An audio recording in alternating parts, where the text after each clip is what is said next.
Ergen. Maşallah.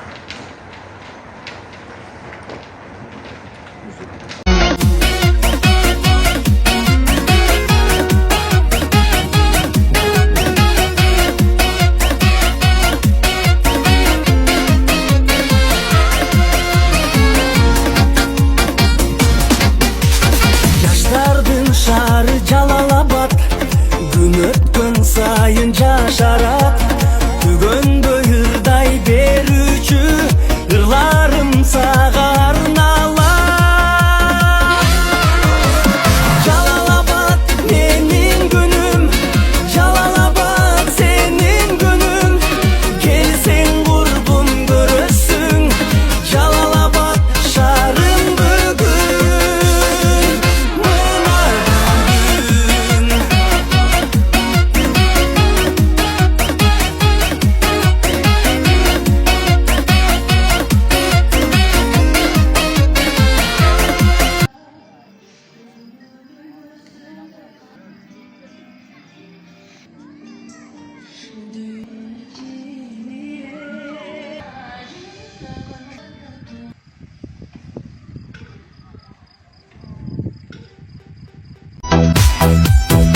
Sultanım sultanımın Capcaşıl aylanagan Uğmuştay jaz görkümü Teң elbet sağa gana Teң elbet sağa gana Hey hey hey hey Tırtınbay beri qarab Gülçü canım Bek qucaqtab çözüldün Suyçü canım Tübölük gülüm bolup Jürçü canım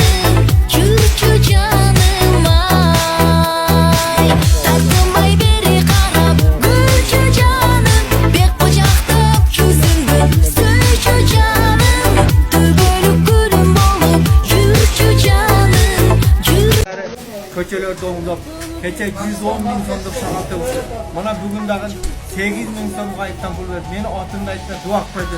Şu bergenlerin ömrü sıksa Allah bereke versin. İşlerge iyilik versin, tapkan tutsanıma bereket versin. Allah'tan ümmet tilese tilegenge Allah жеткізген. Romatın versin. Allah rahmatını versin.